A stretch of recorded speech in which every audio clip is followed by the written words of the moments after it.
Yo la team, j'espère que vous allez bien, que vous passez une excellente journée. On se retrouve en ce jeudi pour analyser un nouveau championnat.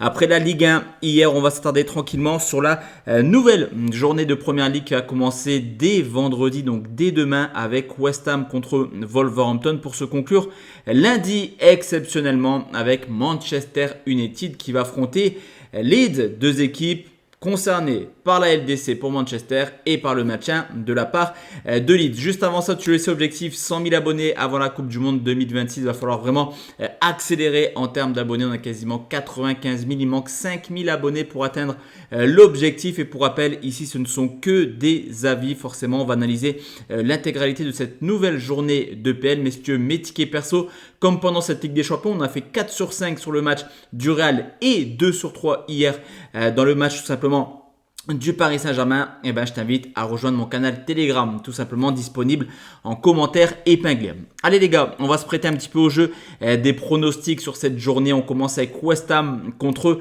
Wolverhampton. Bon, du côté de Wolverhampton, les gars, c'est pas officiel, mais ça fait quand même quelques mois qu'on le sait. Cette équipe devrait logiquement descendre en Championship à 7 journées de la fin. Elle compte 13 points de retard sur Tottenham. Peut-être pas ce week-end, peut-être pas le week-end d'après, mais à mon avis, dans 3-4 semaines, allez, ça sera acté pour la relégation. Concernant Wolverhampton, une équipe de Wolverhampton qui va mieux paradoxalement en cette fin de saison. Une seule défaite sur les 5 derniers matchs, mais West Ham également va mieux en 2026. C'est pas forcément la folie, mais en tout cas les résultats sont un peu plus honorables, on va dire, qu'en début de saison.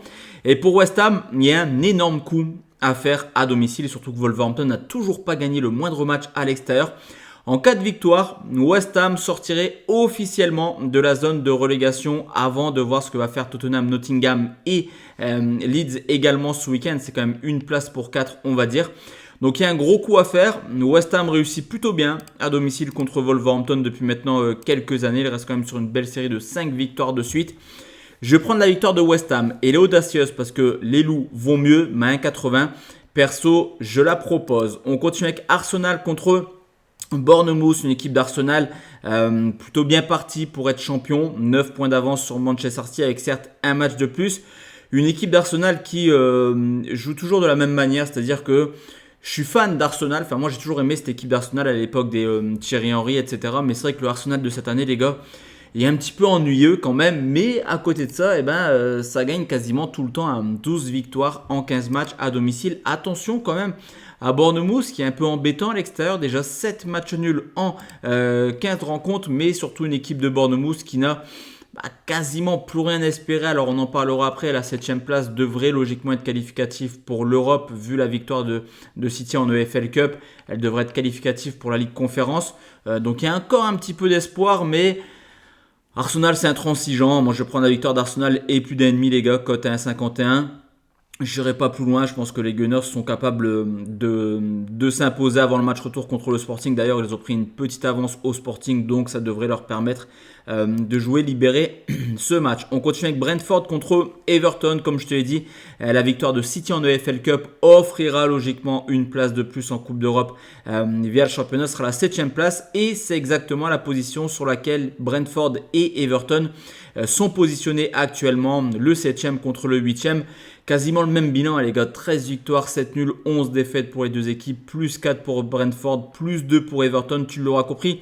Deux équipes qui se ressemblent quasiment à 100%, en tout cas qui ont quasiment les mêmes résultats. Et deux équipes, Brentford à l'aise à domicile et Everton à l'aise à l'extérieur.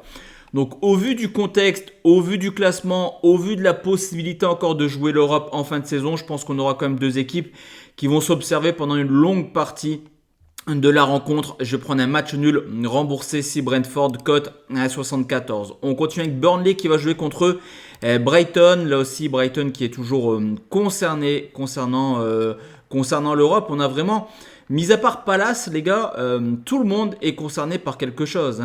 Que ça aille de Bournemouth 13e peut encore jouer l'Europe. Et derrière, de Leeds à Wolverhampton, ça joue le maintien. Donc il n'y a que Palace qui est un petit peu en roue libre en cette fin de saison. Du côté de Burnley, ça semble être un petit peu comme Wolverhampton. Je pense que semaine après semaine, on va commencer à décompter le moment où Burnley va descendre. 2 victoires en 15 matchs à domicile. Alors que du côté de Brighton, après une fin d'année 2025, début 2026 un peu compliqué, ça y est, ils ont remis l'église au centre du village. 4 victoires sur les 5 derniers matchs, une seule défaite encore une fois, 1-0 contre Arsenal. Donc je prends une victoire de Brighton.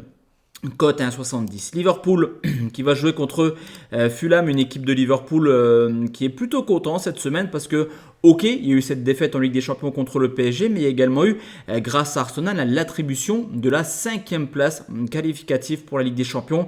Et Liverpool est dedans, ça va être un gros combat, hein. Comme je te l'ai dit, ils sont quand même pas mal d'équipes. Il y a environ 8-9 équipes qui se tiennent en 7 petits points, tout est possible encore dans cette PL. Liverpool... C'est compliqué actuellement, les a vus également contre le Paris Saint-Germain. Alors outre son match, c'est vrai que c'est une équipe qui a du mal à produire un football assez spectaculaire malgré les grosses recrues qu'il y a eu cet été. Salah a été laissé sur le banc contre le PSG, tout porte à croire qu'il devrait logiquement être titulaire. Il y aura peut-être un petit turnover du côté de Liverpool. Côté Fulham, c'est honorable, ça peut également aller chercher encore une fois une place en Coupe d'Europe, mais c'est également une équipe de Fulham qui a plutôt tendance à encaisser... un petit but à l'extérieur, déjà 25 en 15 matchs. Salah n'a pas joué. J'ai pas envie de voir la fin de Salah avec Liverpool comme elle l'est actuellement. Donc je vais prendre Salah décisif, mais attendons de voir s'il est titulaire. On continue avec Palace contre Newcastle. Comme je te l'ai dit, Palace n'a plus rien à espérer dans ce championnat. C'est plié, priorité maintenant à la Coupe d'Europe. Double confrontation contre eux. La Fiorentina, match aller ce jeudi, match retour jeudi prochain pour Newcastle. Il y a encore de l'espoir, mais il va falloir essayer d'enchaîner une petite série.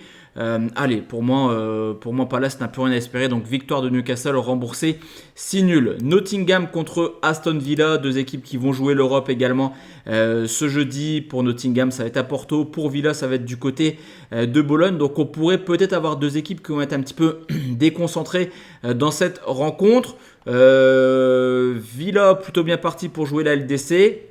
Nottingham plutôt bien parti pour se maintenir, mais voilà, il va falloir essayer quand même de s'imposer pour assurer, pas quasiment le maintien pour Nottingham, mais pour garder de l'avance sur les concurrents directs. Et du côté de Villa, il va falloir essayer de garder également un petit peu d'avance sur le train, le TGV limite, qui est derrière. Donc je vais prendre les deux marques. 1,66, je pense qu'on aura deux équipes qui voudront gagner, mais qui peut-être seront un peu fatigués de leur déplacement européen. On continue avec Sunderland contre Tottenham. Et si je vois West Ham s'imposer vendredi contre Wolverhampton, eh ben je vois Tottenham être dans la zone rouge tout simplement avant d'aborder ce déplacement du côté de Sunderland. Une équipe de Sunderland qui faisait peur en début de saison à domicile, mais qui enchaîne un petit peu les contre-performances. Après quand même 12 matchs sans défaite, ils viennent d'enchaîner 3 défaites de suite. Liverpool, Fulham et Brighton, mais bon, Tottenham, les gars, c'est pas forcément la valeur sûre cette année.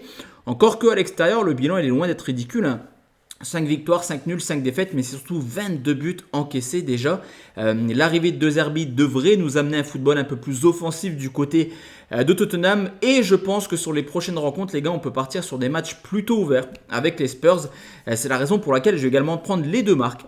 Côté à 1,67, mais attention, Tottenham qui pourrait descendre en Championship. En tout cas, ça commence tranquillement à y ressembler. Chelsea contre City, je t'ai parlé de mon groupe Telegram en début de vidéo. C'est le top match de ce dimanche et je vais l'utiliser tout simplement pour envoyer quelques buteurs directement sur cette rencontre. Donc n'hésitez pas à nous rejoindre, on le sait.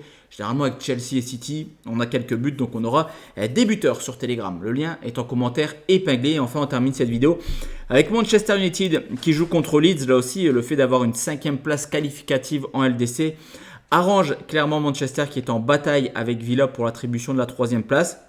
L'arrivée de Carrick a vraiment métamorphosé cette équipe de Manchester qui à domicile a remporté 10 de ses 15 matchs tout de même et qui reste sur une série plutôt impressionnante à domicile, mine de rien. Il y a quand même 5 victoires de suite, City, Tottenham, Palace, Villa et Fulham. 5 équipes, mis à part Palace, qui font une saison plutôt honorable tout de même. Donc pour moi, danger, même si Leeds est quasiment invaincu à l'extérieur depuis maintenant plusieurs mois, mis à part la défaite à Newcastle en 2026, il n'y a que des nuls. Et ben je vois quand même Manchester s'imposer à domicile parce que Leeds a joué un match de coupe cette semaine. Leeds un peu d'avance on va dire sur le match 1, mais peut-être qu'il y aura de la fatigue du côté de Leeds après les prolongations, la séance de tir au but à West Ham. Donc pour moi ça va être tranquillement la victoire de Manchester. côté à 59. Donc voici à team mes avis concernant cette nouvelle journée de Première Ligue. Et on se retrouve bientôt pour une double vidéo. Il reste la Bundesliga et les top matchs européens analysés pour ce week-end. Très bonne soirée à tous et à toutes. Et si vous voulez encore plus de pronos, vous savez où me rejoindre. Ciao, ciao.